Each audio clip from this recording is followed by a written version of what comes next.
गांव का नाम था चांदपुर। एक छोटा सा गांव जहां शाम होते ही सन्नाटा उतर आता था और रात के बाद तो जैसे पूरा इलाका किसी अनदेखी ताकत के हवाले हो जाता था। गांव के बीचों बीच एक पुराना विशाल पीपल का पेड़ था। इतना पुराना कि गांव के बुजुर्ग भी कहते थे, हमारे दादा के समय से खड़ा है ये। लेकिन उस पेड़ के बारे में एक बात सब जानते थे, सूरज ढलने के बाद वहां कोई नहीं जाता था। करीब 15 साल बाद शहर से राघव अपने गांव वापस लौटा था। उसके पिता की अचानक मौत हो गई थी और अब उसे पुश्तैनी घर संभालना था।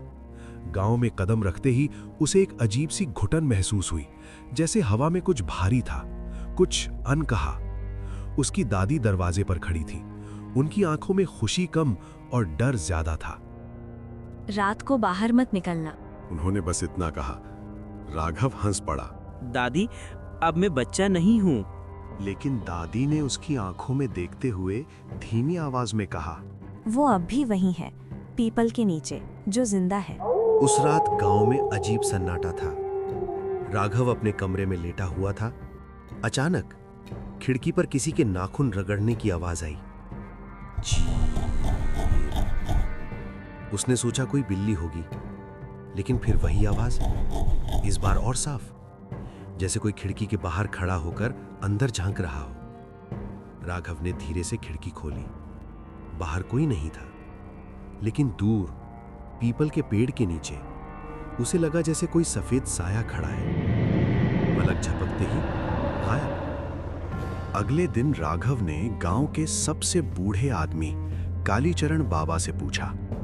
बाबा ने कांपती आवाज में बताया, 20 साल पहले इसी पेड़ के नीचे एक लड़की ने फांसी लगा ली थी। उसका नाम था मीरा। गांव वालों ने उस पर इल्जाम लगाया था कि वो चुड़ैल है, क्योंकि जहां भी वो जाती कोई ना कोई बीमार पड़ जाता। लेकिन सच्चाई ये थी, गांव के जमींदार ने उसकी इज्जत लूटने की कोशिश की थी और जब उसने विरोध किया तो उसे बदनाम कर दिया गया। एक रात मीरा ने पीपल के पेड़ से लटककर जान दे दी। मरने से पहले उसने बस एक बात कही थी, मैं जाऊंगी नहीं, मैं यहीं रहूंगी। उस रात फिर वही आवाज। इस बार दरवाजे पर दस्तक हुई। ठक ठक ठक। राघव ने दरवाजा खोला। बाहर कोई नहीं था, लेकिन जमीन पर गीले पैरों के निशान थे जो सीधे उसके कमरे के अंदर आ रहे थे और फिर बिस्तर के पास खत्म हो रहे थे। उसकी सांस रुक गई। धीरे धीरे उसने पीछे मुड़कर देखा और उसकी रगों में खून जम गया।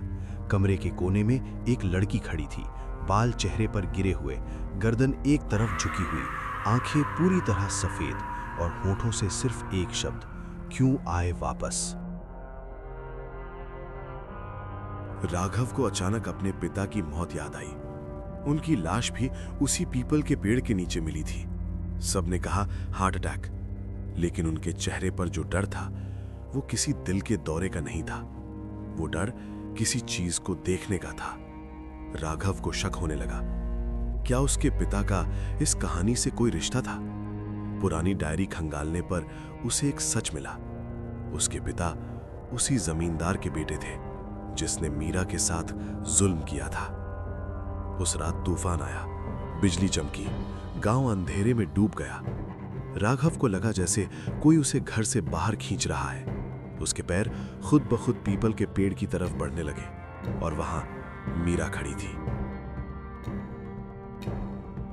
तुम्हारे खून में उसका खून है, सजा पूरी होगी। अचानक पेड़ की जड़ें जमीन से निकलकर उसके पैरों को जकड़ने लगी। हवा में फुसफुसाहट गूंजने लगी।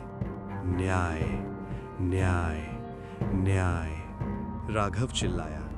मैंने कुछ नहीं किया। मीरा की आवाज गूंजी। लेकिन तुम जानते थे। पेड़ की जड़ें जमीन से निकलकर राघव के पैरों को जकड़ रही थीं और मीरा की सफेद आंखें अंधेरे में चमक रही थीं। तभी अचानक कुछ ऐसा हुआ जिसकी किसी ने कल्पना नहीं की थी। राघव ने आंखें बंद कर लीं और जोर से चिल्लाया, अगर तुम्हें न्याय चाहिए तो सच सामने आना चाहिए, मैं भागूंगा नहीं। हवा अचानक रुक गई। जड़ें वहीं ठहर गईं। मीरा की गर्दन धीरे धीरे सीधी हुई। उसकी आवाज अब चीख नहीं थी, वो दर्द थी। तुम्हारे पिता सब जानते थे। राघव के पैरों से जड़ें हट गईं, लेकिन उसका शरीर सुन्न था। अचानक उसके दिमाग में तस्वीरें चमकने लगीं। उसके पिता जमींदार के साथ मीरा के घर के बाहर खड़े, और फिर वो रात। राघव ने देखा उसके पिता ने जुल्म तो नहीं किया, लेकिन वो चुप रहे, और वही उनकी गलती थी। अगली सुबह राघव जिंदा था, लेकिन उसकी आंखें बदल चुकी थीं। अब उसमें डर नहीं, अपराध बोध था। दादी ने उसे देखा और कांपते हुए पूछा, वो मिली थी ना? वो बदला नहीं चाहती, वो सच चाहती है। राघव ने पूरे गांव के सामने पंचायत बुलवाई। सबको लगा वो पागल हो गया है, लेकिन उसने सबके सामने अपने पिता की डायरी पढ़ी, जिसमें लिखा था कि जमींदार ने मीरा को बदनाम किया और गांव वालों ने बिना सोचे उसे चुड़ैल कह दिया। गांव में सन्नाटा छा गया। तभी अचानक आसमान काला पड़ गया। पीपल के पेड़ की पत्तियां जोर जोर से हिलने लगी, और सबने देखा पेड़ के नीचे मीरा खड़ी थी। इस बार उसका चेहरा डरावना नहीं था, वो रो रही थी। उसकी आंखों से खून नहीं, आंसू गिर रहे थे। उसने राघव की तरफ देखा। अब तुम सच जान गए, लेकिन गांव क्या मानेगा?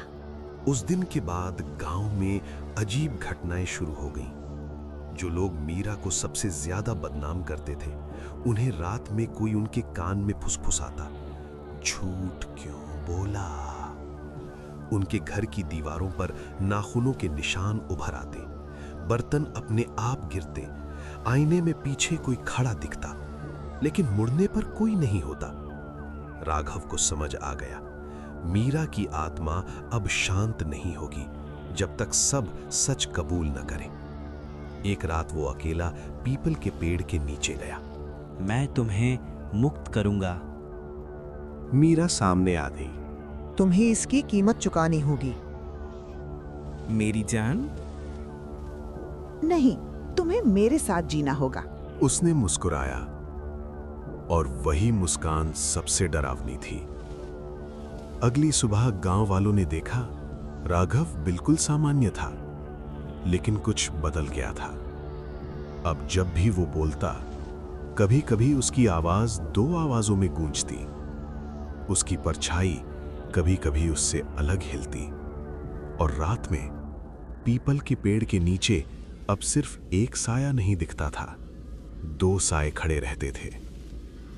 लेकिन इस बार कोई लाश नहीं मिलती, कोई चीख नहीं सुनाई देती। बस गांव में कोई झूठ बोलता है तो उसकी खिड़की पर नाखून रगड़ने की आवाज आने लगती है, चीर, और हवा में एक फुसफुसाहट तैरती है, हम देख रहे हैं।